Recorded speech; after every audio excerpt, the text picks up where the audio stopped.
Hello and a very warm welcome, viewers. You're watching the brand new edition of India Fights Back with your host Kriti Mishra.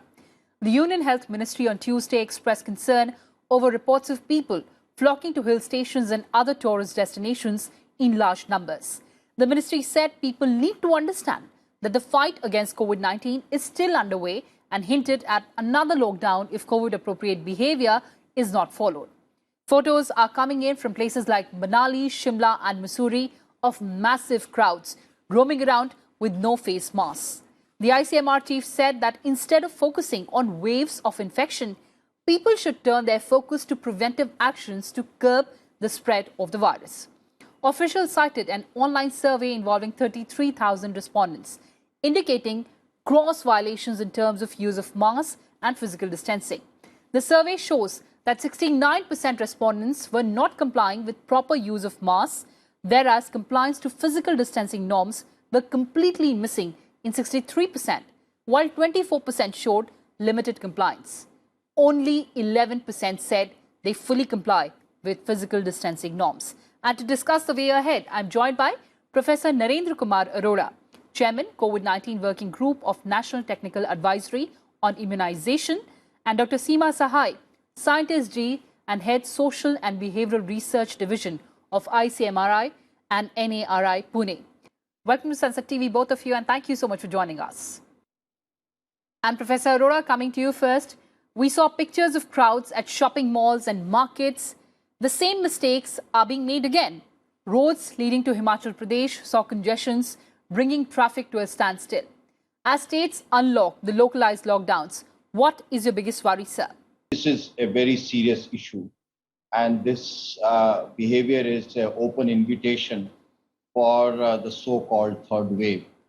We have just kind of moved over the hump of a crushing and tsunami of second wave, where the whole health system was disrupted and many precious lives were lost. One can understand that being inside, being kept within the confines of their limited homes or a very limited space, it does create a lot of mental stress as well as the desire to move out very strongly. But we often forget that Corona has not gone anywhere. It is around us.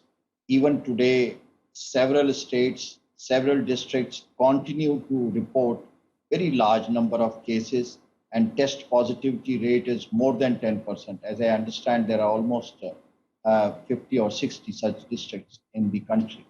And therefore, we need not be complacent. I think this is likely to be, as very rightly said by DG ICMR, that this would almost force the department, force the administration to revert back. I think a very good example, which we have seen in Delhi, that several of the markets were closed because people flocked and defying all norms of COVID-appropriate behavior. So this is as a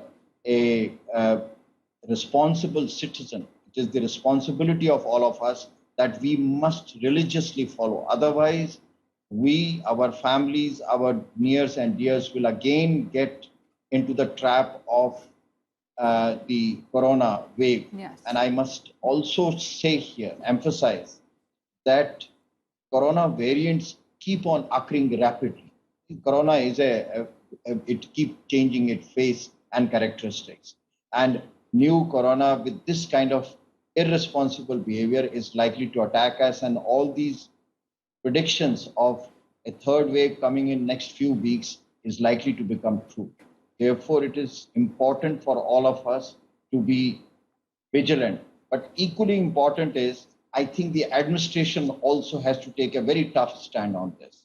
So when we see these pictures, vehicles and people flocking these hill stations, I think there should be very clear-cut instructions not allowing people to reach whether it is tourist destination or market destination, because that is equally important if people don't listen. Well, absolutely, Professor Arora, as you said, that we have to be vigilant, and also the administration has to be very stern in ensuring that we follow COVID-appropriate behavior. But Dr. Sahai, coming to you, The cost of this revenge travel. Now, this was the term used by a very senior official in the health ministry. That, ma'am, is going to be very, very high for us as a nation, isn't it? Yes, I'm sure it is. But what we are observing, what Dr. Professor Arora just now talked about, and when we talk about revenge travel, it is what we are observing is prevention fatigue in people. And it is imperative for the administration, for the communities, for the people and the activists to keep on advocating about COVID appropriate behaviors, which are very easy, using face mask. That is going to be extremely important even now. And avoiding crowded places, unnecessary travel. Government is all the time bringing out advisories. There are messages, but since there is prevention fatigue, and then people are getting into denial phase that they are very complacent about not having any risk, or they are immune to the disease. They are not understanding the problem, and they are not understanding the ferocity of the virus.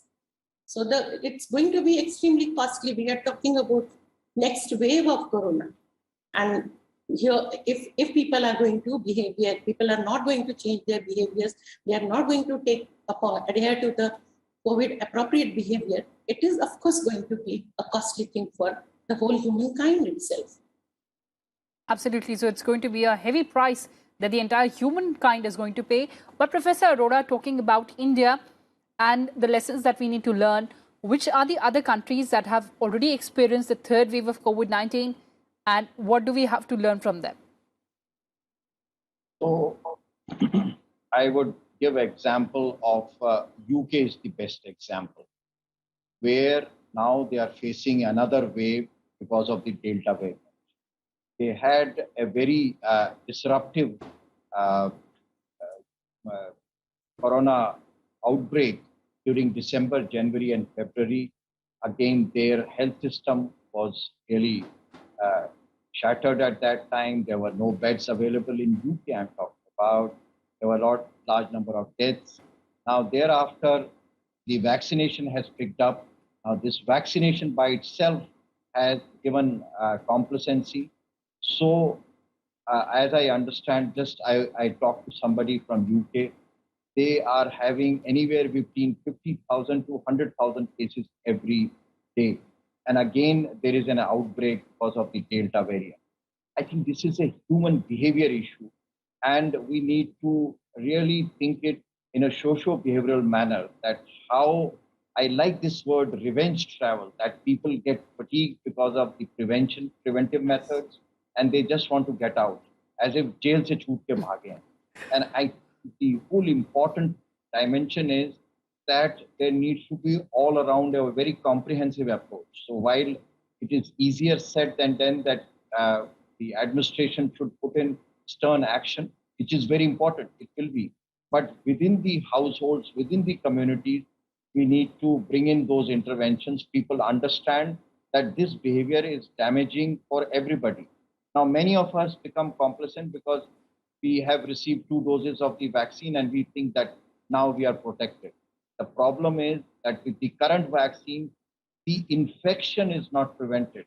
The prevention is for serious disease and death. As a result, the virus can attack us, and through us, it can attack those people who are around us and still susceptible.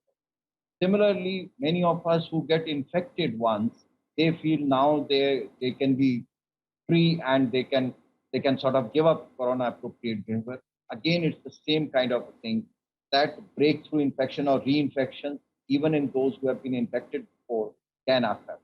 Therefore, till the time this pandemic issues are there, we need to adhere to corona appropriate behavior. It is absolutely necessary.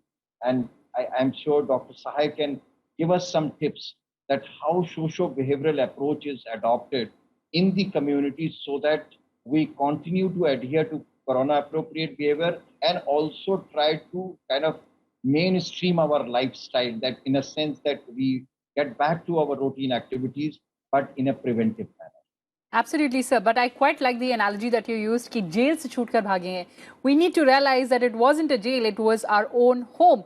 But anyway, Dr. Sahai, we seem to be missing the point that masks are for our own protection and not to avoid fines from the law enforcement agencies. How do we drive home that point, ma'am? Repeatedly, we saw in Manali, Shimla, Mussoorie, people roaming around without masks. Right. I think this is a big social issue. We are talking about behavioral change and social change. Actually, in India, we really saw a very good community response during the lockdown. I have personally observed young volunteers really protecting their colonies, not letting people go out and all. So this is the strategy. The strategy should be there should be community ownership, people's ownership about their own protection. How long the government, how long the administration is going to put their stick upon people and then ask them to adhere to mask? And I would say mask use is not only mask usage, it is CCM, it is correct and consistent use of mask. That is also is lacking. So if the community stands itself, so having strategies within the community, bringing community leaders together, youth leaders, youth mandals and mitra mandals, these people together for enforcement of mask wearing practices. So we are talking about changing the human behavior, which is extremely difficult, but still doable if we go in a right manner. So involving the community, giving them leadership, and then doing advocacy for it would be the answer, I would say, which we all are seeking. So community itself is the answer to it. They have to become responsible. Of course, the messaging, the right kind of messaging, right scientific messaging, what kind of mask they should be using, what kind of practices they should have. These messages would keep going on, but the response that we saw from the community during the lockdown, similar response for mask adherence and other appropriate behaviors should be there within the community. So it should rise from the community, for the community, and in the community. Absolutely, ma'am. So we need to have a community level approach. But Professor Arora, the challenge of balancing easing restrictions without inviting more infections is one that is being faced around the world. How do we navigate our way through these difficult times, sir? In fact, I will continue with Dr. Saha said that community engagement and ownership is the key for all that, because there are several things where community has to play a stellar role. Vaccine hesitancy also, again, community becomes a very important and a focal, the fulcrum for all that activity. Similarly, because Corona is going to stay here, it is not going away soon. And the way we are looking at it, repeatedly outbreaks, and this obviously is disrupting routine life plus economy both. And therefore, the only solace for us will be how we manage the communities. And I think scientific methods for socio-behavioral management is required at this time. The administrative actions will be helpful only for a short period. But these are clearly not the solution. And therefore, the community organizations, along with communication experts and behavioral experts, probably is the answer. We really need to take a leadership on this, because across the world, sometimes young people get totally fatigued, sometimes the rest of the family also. I know within our families, people just want to get out. They say they are tired. But this is the place when we need to work and sit together with families, communities. There is something called nexus planning, maybe Dr. Sai can, where the community itself comes out with solutions, where all the stakeholders come together and say, okay, this is how we can ensure adherence to corona appropriate behavior. This is how we can make it a feasible and a pragmatic and practical manner it can be done. So I think we have to start thinking in a very innovative and a new manner, that how this becomes part of our life. Because corona seems to be there for not for a few weeks or months, it may be for several years to come. Absolutely, sir. Sir, you were talking about nexus planning. Uh, Dr. Sahai, if you could clarify on that. See, when we involve all the community gatekeepers, and by gatekeepers, I don't only mean just community leaders, sometimes even the political leaders, the local political leaders, and here I won't say peers, but yes, youth is going to be important. And when they work with the government, with the agencies for planning, and when the formula comes through them, because they know the actual barrier that will be there in the community. For example, I feel suffocated. I don't believe in it. I'm okay. Whenever I'll see the police, I'll put my mask up and then I'll remove it. So these are the things, these are the barriers the community itself would come out with. When they come together with the program managers, policy, and the planners, and then they come to a solution. So it is actually a very community consultative approach that sir is talking about, where the community is really consulted. What will make use of masks, use of community appropriate behavior, COVID appropriate behavior really acceptable? People can show willingness, but they might not use it. So practice is again going to be very difficult. And there we come to the community. So a very grassroots level approach, even I would say research into the community to find out the actual barriers, what really makes it boring, or what really makes people just to move out of the house even when they know there is danger. So all these things so we need to get evidence from the community, and with them only we find out the solution. Because when you sit with them, you will really get to know, yes, this is what we will do to save ourselves. So finally, it is the community's call that we take, and the planner in many diseases in past. HIV has given a lot of examples where community has been engaged and community has helped in planning. So similar kind of community engagement should be there to plan for adherence to COVID appropriate behaviors.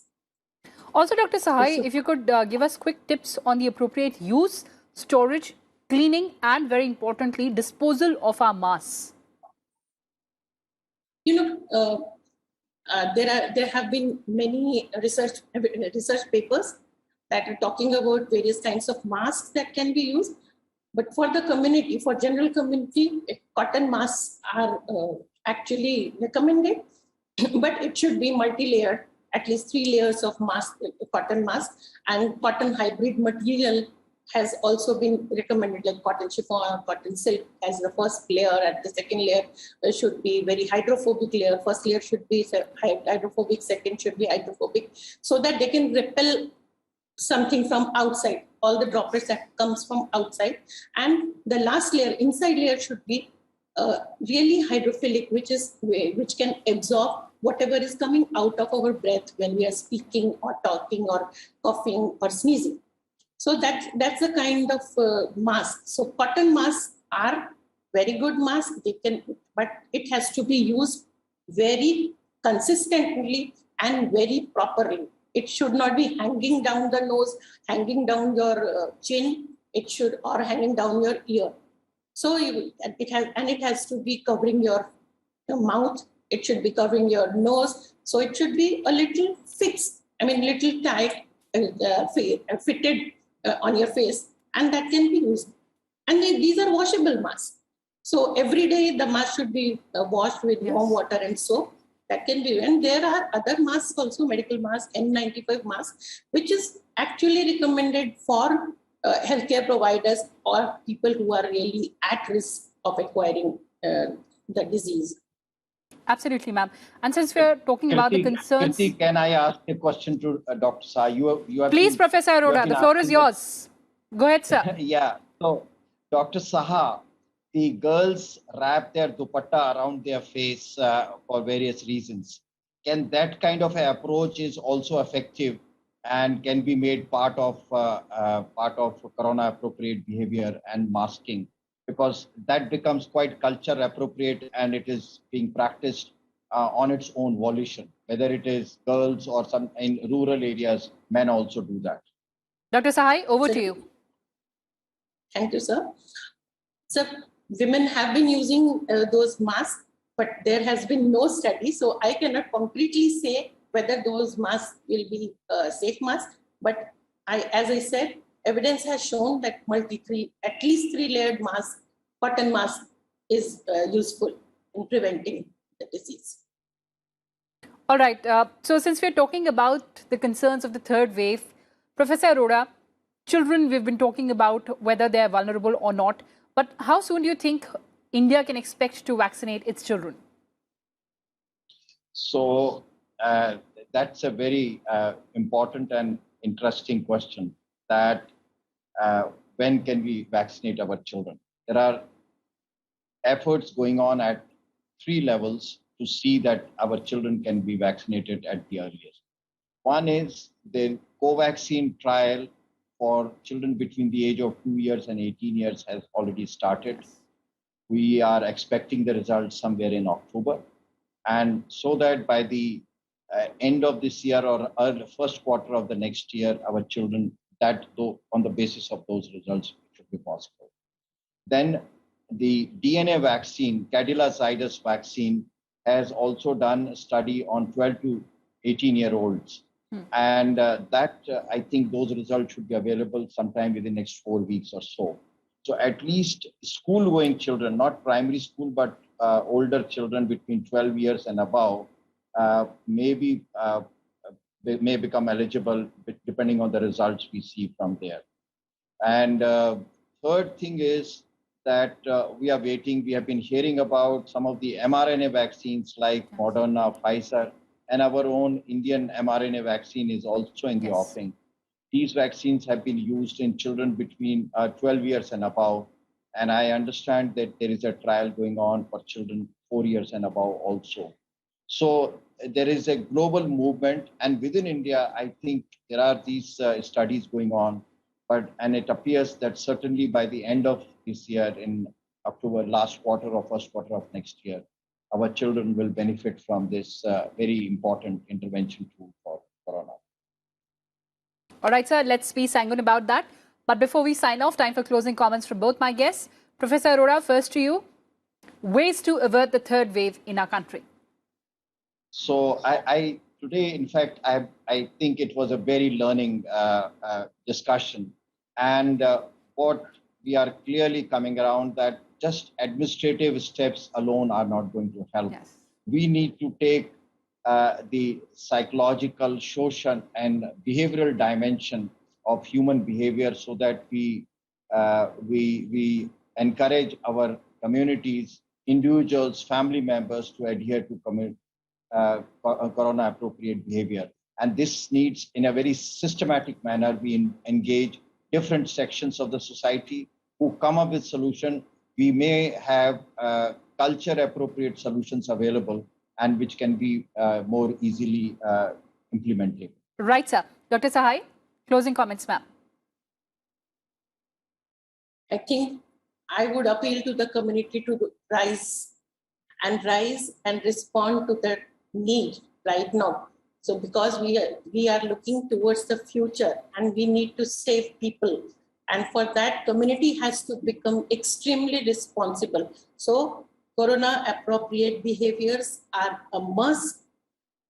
I would say my last comment would be correct and consistent mask usage, which is easiest because we will not be able to avoid people going out, coming to the offices, working, because the show must go on.